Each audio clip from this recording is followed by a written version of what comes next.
Hello and welcome back to the TfL Three. We are here at Bromley South. About to ride the Route 358's new electric bus. That's not a tram. So let's go. So today we will be riding the Irizar IE tram bus on the route 358 from Crystal Palace to Orpington in the London borough of Bromley, one of the longest bus routes in London. However, it is notable that this bus has gained a significant amount of controversy, as you can see from this poll on our Discord server. Personally, I think the exterior looks really weird with those wheel covers and seat level windows, although it is really quiet whenever it goes past in comparison with the diesel buses that precede it. Anyway, enough whittering from me. Let's go get on a bus, shall we? Okay, so the first bus we've got here is just another diesel, a bit of a disappointment. So we are on the 358 bus. This is the diesel one, obviously, that we're comparing to the newer bus. I used to take these buses quite a lot, so I'm kind of used to them. Yeah. Right. Yeah. I've been on worse buses. I took the Mercedes-Benz bus that operates the service earlier, and that one was fairly okay. So Yeah, it's quite loud though, so I've got to make sure that I'm talking loud so I can be heard. At least it's not the SL5. Oh yeah, the SL5 buses are so loud. I wish I'd mentioned that in the SL5 video. They are so loud.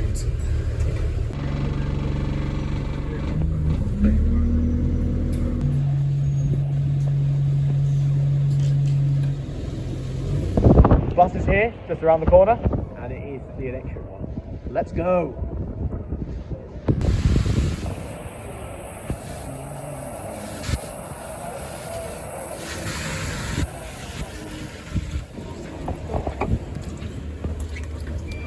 Thank you.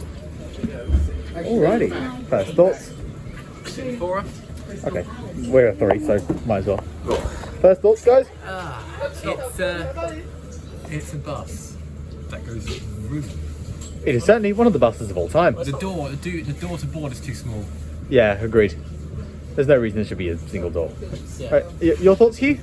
It's okay. I mean, I should point out I have actually been on this already earlier before we started filming. It's okay. Like, Yeah. It's as Dylan said, it's a bus. Like it Yeah. does what a bus needs to do. Yeah. Interesting to have transverse seating on a bus. Don't tend to see that. You see it on the Mercedes one though. Yeah, you see it sometimes, but not often.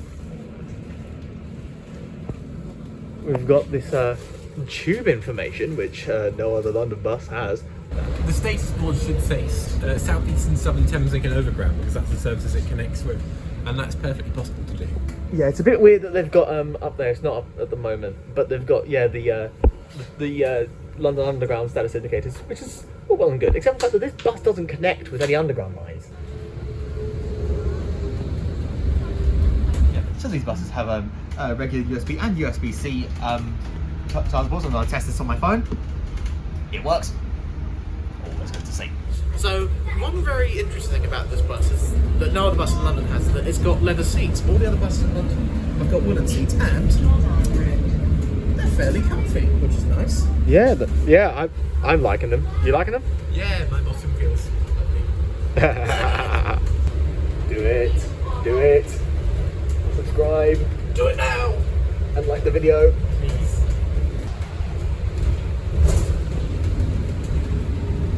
So, as someone who has regularly used London buses for quite a while, one thing I always seem to spot whenever we're on a bus is the box where Metro newspapers are kept. But look here. Where's the Metro? Not over there either. Weird. There's an additional information screen up here with the stopping button. It's not as detailed as the one at the front of the bus, which you can still see, of course. But yeah. 358 to Crystal Palace. Hey Shark, are you enjoying the bus? One thing I do find slightly weird about these buses is there's these weird tiny little windows down here. Weirdly positioned. Alright, you get to look at people's legs. Bit odd if you ask me. The thing I've noticed about this bus is that people seem to be trying to alight from the front door, which doesn't happen as much on regular London buses. So perhaps something about the design of the bus is convincing people that this is different to a normal bus in some way. Yeah. The thing that I like is that there's no step going up the bus to trip you up, unless you're at the very back, in which case you're probably in the motion sitting down anyway. So one thing I like about this bus is that it's very nice and spacious. It's got a high ceiling, you know, bright lighting. You got this weird mood lighting on the back. Interesting. Yeah, it actually is. It's nice and spacious, especially compared to the other diesel single deckers that London has. Although, weirdly, when you look at it from the outside, it's like 3/5 the size of a double decker. It's really weird. That's why the windows are locked, because the bus is air conditioned, but they can be opened in the event of air conditioning failure, which I presume means that on a hot summer's day they wouldn't have to be taken out of service because of aircon failure. These seats here are slanty. They're pushing you forward. This is... Let's sit down. Oh yeah, I see your point. I've just sat down on them, and I see your point. It kind of makes you fall a bit. Yeah, it's like, this is not ideal if you're sitting backwards and the bus starts up, it'll go long. Essentially. I'll be honest, I came into this a skeptic because I'd seen the pictures and I thought, this looks weird, and I still think it looks weird on the outside. But, having been on it, I am pleasantly surprised. I think they've done a good job on it. Anyway, next stop is ours in Crystal Palace Parade. Right, let's get off. We have arrived. Alrighty, Crystal Palace Parade.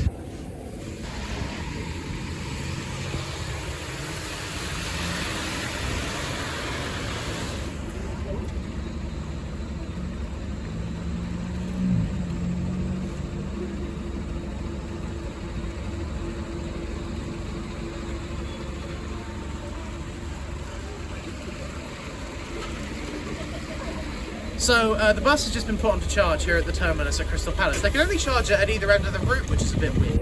And the thing is, I've been searching for these all day before these guys even came along. And I was at Orpington this morning, and apparently, according to some bus enthusiasts I talked to, so this might not be true, the charging point at Orpington had broken. And when you've only got 2 charging points along the whole route, that's a bit of a problem in trying to run a bus service. But there you go. So some slight teething troubles with this service at the moment. Yeah, they could do with more charging points here. Like, because there's only one, as you can see.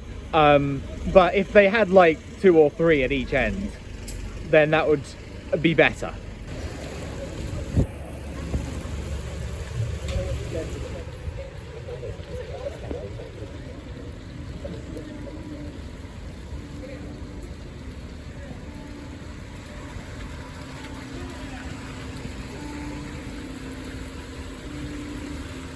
So that was the new Irizar IE Tram electric London bus.